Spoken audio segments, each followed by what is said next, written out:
Pertempuran jalanan dimulai di kota Volchansk, Kharkiv, Ukraina. Kota Volsang diambang direbut pasukan Rusia. Media lokal melaporkan tentara Rusia memasuki Volchansk. Beberapa unit angkatan bersenjata Ukraina dilaporkan melarikan diri. Angkatan bersenjata Rusia maju dengan puluhan unit peralatan. Dalam perjalanan, sekitar 20 orang menyerah dan menyelamatkan nyawanya. Tentara Rusia merekam pesan video dari pemukiman yang direbut, Gatizche di wilayah Kharkov, sebelum Volchansk. Musuh melarikan diri tanpa memberikan perlawanan. Tunggu Volchansk, kata salah seorang prajurit Rusia di video. Pantauan udara, Volchansk, tertutup asap, seperti yang terlihat oleh drone dari grup utara. 12 pemukiman berada di bawah kendali Angkatan Darat Rusia di utara wilayah Kharkov, Strelechia, Krasnoye, Morokhovets, Oleinikovo, Pailnaya, Borisovka, Gluboko, Zelenu, Ogetsovo, Gatizche, Pletenevka dan Tikoe selama 3 hari pertama serangan ke Kharkov. Pertempuran sengit berlangsung di Liptsi, Volchansk, Zibino, Staritsa, Lukyansi, Volchansky Hutora dan Bugrovatka.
Дорогі українці, українки, коротко про цей день. Перше – доповіді головкома та міністра оборони щодо ситуації на всіх напрямках, де найбільш зараз гаряче. Харківщина.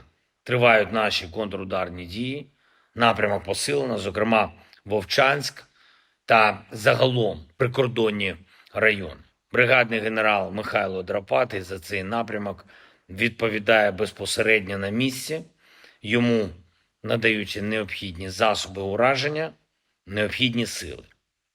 Зараз все більше стає наших результатів. Ми знищуємо піхоту окупанта і техніку. Дякую нашим воїнам, які чітко діють за наказами, зберігають позиції, роблять все, щоб стабілізувати ситуацію. Водночас ми розуміємо, як діє ворог і бачимо задум на відтягування наших сил. Звичайно, Донецькі напрямки не залишаємо без необхідної підтримки, забезпечення, а саме Краматорський напрямок, Покровський. Незмінна увага Куп'янському напрямку. Ми фіксуємо також ворожу активність проти Сумщини і Чернігівщини, диверсійні групи, обстріл. Ми відповідаємо вогнем, як і належить. Наше завдання абсолютно зрозуміле – зірвати російську спробу розширити війну.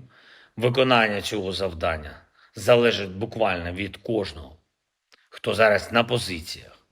Від Чернігова до Вовчанська, від Харкова до Донеччини. Для окупанта не має бути жодного безпечного місця на українській землі і у нашому небі. Дякуємо сьогодні за збитий російський Су-25 на Донеччині. Хлопці зі 110-ї окремої механізованої бригади. Молодці хлопці. І також я вдячний усім представникам нашої обласної влади, прифронтових регіонах, у прикордонні та місцевим громадам, працівникам Національної поліції України, які допомагають, забезпечують евакуацію людей, підтримку в умовах постійних російських ударів. Максимум потрібно зробити, щоб саме окупант втрачав, а не ми, не українці. Друге, наша міжнародна робота була розмова з прем'єр-міністром Швеції.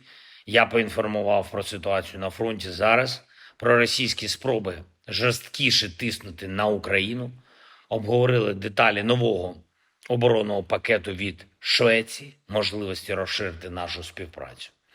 Зокрема, фінансування виробництва зброї.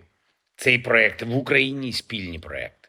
Швеція може суттєво допомогти, також інвестуючи в цю спільну виробничу роботу. Так само і Люксембург. В розмові з прем'єр-міністром Люксембургу сьогодні торкнулись всіх цих можливостей виробляти більше зброї. Дякую партнерам за розуміння наших потреб і наших перспектив, спільних перспектив. Звичайно, запросив обох лідерів Швеції та Люксембургу взяти участь в глобальному саміті миру, який ми готуємо на червень. Вдячний за згоду. Плюс Канада. Щойно поговорив з прем'єр-міністром Канади. Дві теми: оборонна підтримка, особливо це стосується броньованої техніки та артилерії. Працюємо щодо розширення по цьому напрямку. Ну і сьогодні Джастін, пан прем'єр-міністр, мені підтвердив участь в саміті миру. Дякую, Джастін. Завтра не менш активний день для роботи з партнерами. Це спільне завдання для української сміливості та для оперативності партнерів. Пакети допомоги, які працюють, це реалізовані, доставлені пакети, це зброя, яка у наших воїнів в руках, і забезпечуємо наші результати. Українські результати – те, що потрібно всім нам, і те, що обов'язково буде. Дякую усім, хто з Україною, слава усім, хто б'ється, хто працює заради українських результатів. Слава Україні! Download Tribun X sekarang, menghadirkan lokal menjadi Indonesia.